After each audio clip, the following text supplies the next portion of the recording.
Hello दोस्तों, welcome back to my channel. तो एक बार फिर से स्वागत है आप सबका मेरे इस चैनल में। और अपने आज के वीडियो में मैं सावरी की कहानी पार्ट 6 लेकर आई हूँ, जिसमें कि आज मैं आप लोगों को बताऊंगी कि आगे की कहानी में पीहू के साथ क्या होता है, सावरी के साथ क्या होता है। दोस्तों, इससे पहले के पार्ट में आप लोगों ने जाना कि पीहू इंटरव्यू देती है और उसका सिलेक्शन उसमें हो जाता है, लेकिन पीहू के जो पिताजी हैं वो राज़ी नहीं होते हैं। वो साफ साफ मना कर देते हैं कि जॉब वॉब करने की कोई ज़रूरत नहीं है। तो आखिर आगे क्या नया मोड़ आएगा पीहू और सावरी के जीवन में, तो आइए चलिए अपने इस वीडियो में इस कहानी के साथ शुरुआत करते हैं और जानते हैं कि आगे क्या मोड़ आने वाला है।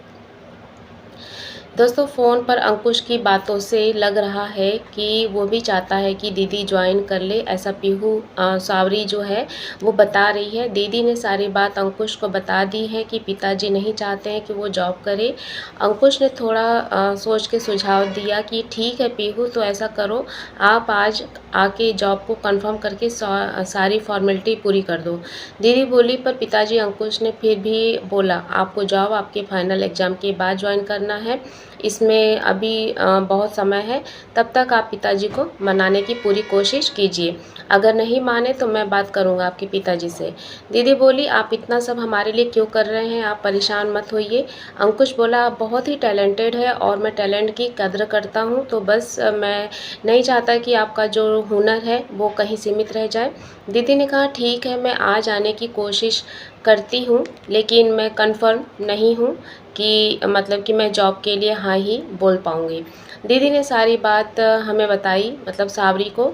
हम दोनों ने माँ से बात की। माँ ने पहले मना कर दिया, पर जल्द ही मान भी गई। बोली, ठीक है, पर पिताजी के आने से पहले आ जाना, नहीं तो मैं संभाल नहीं पाऊँगी। ठीक है माँ, you are the best mom in the world. दीदी ने खुशी से माँ को गले लगाते हुए बोला। माँ ने कहा, अच्छा ठीक है, जाओ, नहीं तो देर हो जाएगी। दीदी तैयार होने लगती है। मैं दीदी के रूम में गई तो देखा पूरे बेड पर कपड़े फैले हुए। क्या पहनूं छोटी? दीदी मुझे प्यार से कभी छोटी बुलाती थी। हमने दीदी को ड्रेस सेलेक्ट करके बताई। दीदी तैयार हुई और जाने लगी। दीदी जाते हुए बोली, माँ मैं जा रही हूँ, बाय छोटी। मैंने दी को ऑल द बेस्ट बोला। माँ रसोई से आते हुए बोली, रुक जा पीहू। माँ के हाथ में कटोरी में दही चीनी थी और दीदी को खिलाते हुए बोली, तुम दोनों ही मेरे लिए मेरा बेटा हो, हमेशा घर का सम्मान बनाए रखना और इतनी सफल होना कि तुम्हारे पिताजी भी ये मान जाए कि बेटियां किसी से कम नहीं होती हैं। दीदी ने माँ को गले लगा लिया और आशीर्वाद लिया माँ से और चली गई। दीदी जब ऑफिस पहुंची तो देखा ऑफिस काफ़ी बड़ा था। रिसेप्शन पर दीदी ने अपने बारे में बताया तो उन्होंने एक केबिन की तरफ इशारा किया। दीदी ने सारी फॉर्मेलिटी पूरी की और जाने लगी और वहाँ पर अंकुश मिल गए। हाय पीहू, दीदी की तरफ देखकर बोला। दीदी ने भी बोला, हेलो सर। अंकुश, अरे ये सर क्यों बोल रही हो? दीदी क्यों बोली, क्योंकि अब आप हमारे बॉस हैं।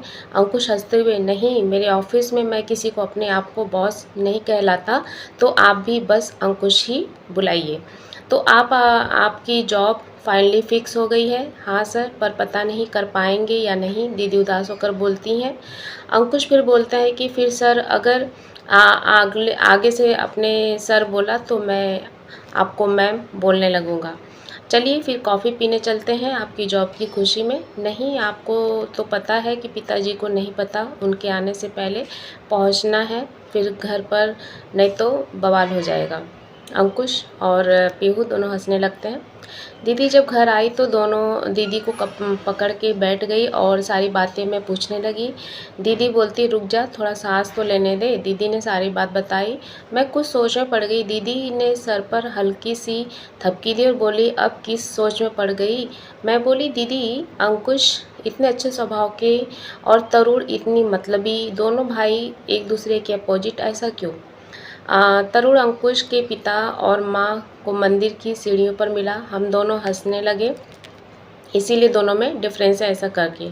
फिर पिताजी आ गए, हम दोनों अपने कमरे में चले गए और दिन ऐसे ही बीते कि फिर मुझे भी कॉलेज जाना था। आज प्रेजेंटेशन थी। दीदी ने बोला कि बिल्कुल मत डरना, जैसे मेरे सामने बोलती है वैसे ही वहाँ पर भी जाके बोलना, ऑल द बेस्ट। नेहा के साथ कॉलेज जाने लगी। नेहा ने बताया सबको कॉलेज के हॉल में जाना है, वही प्रेजेंटेशन देनी होगी। हम कॉलेज पहुँचे और अभी थोड़ा समय था, मैं अपनी क्लास में चली गई और एक बार फिर प्रेजेंटेशन का रिवीजन करने लगी और फिर एक बार फिर प्रेजेंटेशन पर रिवीजन करके फिर क्लास में तरुण आया और उसे देखा, थोड़ा डर सी मैं गई और ये फिर मेरा मजाक न बनाने लगे ऐसा सोचकर। अंकुश से शिकायत की थी कहीं उसकी डांट न लगा दे मुझे, ऐसा मेरे दिमाग में सब चल रहा था। मैं डरी नज़रों से उसे देख रही थी तो वो बोला, हाय चश्मिश, मुझे नहीं पता था तुम मेरी बात इतना दिल पे ले लोगी कि कॉलेज आना ही छोड़ दोगी। तुम्हारी बहन आई थी मेरे क्लास लेने, वे तुम्हारी बहन है, बहुत खूबसूरत, ज़रूर अपनी माँ पे गई होगी। वैसे तुम किस पे गई हो? मैं समझ रही थी कि ये मेरा मजाक बना रहा है, मुझे अपना दिन ख़राब नहीं करना था। मैंने अपनी फ़ाइल उठाई, बिना कुछ जवाब दिए वहाँ से चली गई। तरुण ने सामने से आके रास्ता रोकने लगा। मुझे अब बहुत गुस्सा आ रहा था। मैंने बोला, तरुण, मुझे तुमसे कोई बहस नहीं करनी है, प्लीज़ मुझे जाने दो, परेशान मत करो। तरुण फिर उसके सामने आ जाता है एक्सक्यूज़ मी बोलकर और तुम्हें परेशान मैं करूँगा तुम्हें परेशान, ऐसा वो बोलने लगता है। लड़कियां तरसती हैं मुझसे बात करने के लिए, तुम क्या याद करोगी? और मैं तुम्हें अपने 5 मिनट दिए, मेरे भैया ने तुम्हें सॉरी बोलने को बोला है। वैसे तरुण किसी को सॉरी नहीं बोलता। तरुण कॉलर ऊपर करते हुए बोला, पर भैया ने बोला है तो इसलिए मैं तुम्हें सॉरी बोलता हूँ, I am very very sorry. और तरुण बहुत मुरझाई हुई आवाज़ में बोला और जाने लगा। मैंने चैन की सांस ली, तभी वापस आया और उंगली दिखाते हुए बोला, आगे से मेरी शिकायत भैया से मत करना, समझी? तरुण को सोच के बोला, वैसे भी कैसे करोगी, भैया अब कॉलेज नहीं आएंगे उस दिन की तरह तो, और फ़ोन तुम कर नहीं सकती। शरारती भरी मुस्कान में जाने लगा। तभी मैंने एक मोबाइल नंबर बोला। वो चौक के पीछे मुड़ के देखने लगा। मैंने बोला, यही है ना तुम्हारे भाई का नंबर? मैंने दीदी के फ़ोन में देखा, मुझे नंबर देखकर ही याद रहते थे। तरुण फिर कुछ बोलने ही वाला था कि क्लास का टाइम हो गया और बेल बज गई। सबको कॉलेज हॉल में पहुंचना था। तरुण ने बोला, तुम्हें तो मैं बाद में बताऊंगा। प्रेजेंटेशन शुरू हुई। सब बहुत अच्छा प्रदर्शन कर रहे थे। मेरी प्रेजेंटेशन सबसे आखिरी में थी। अब मेरी बारी थी। 2 सेकंड आंख बंद कर दीदी की बात याद आ रही थी। मौका अपनी प्रति सबकी सोच बदलने का। मैंने लैपटॉप लिया और अपनी पीपीटी शुरू की बोलना, और पीपीटी दोनों ही मुझे खुद ही हैंडल करनी थी। मैं आत्मविश्वास से के साथ प्रेजेंटेशन वहाँ पे दे रही थी और माइक जो था वो मेरे सामने था। मेरे क्लास के सभी मुझे आश्चर्य से देख रहे थे और तभी माइक की आवाज़ बंद हो गई। मैं बार बार माइक चेक कर रही थी पर वो नहीं चल रहा था।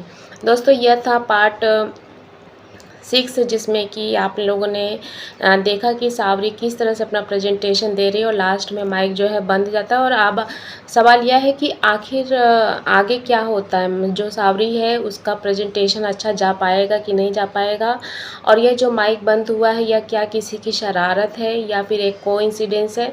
तो ये जो सारी सवाल है, इसका जवाब जानने के लिए आपको मेरे वीडियो में नेक्स्ट पार्ट का वेट करना होगा। तो चलिए दोस्तों, मिलते हैं अपने एक नए वीडियो के साथ। तब तक के लिए बाय बाय, सी यू।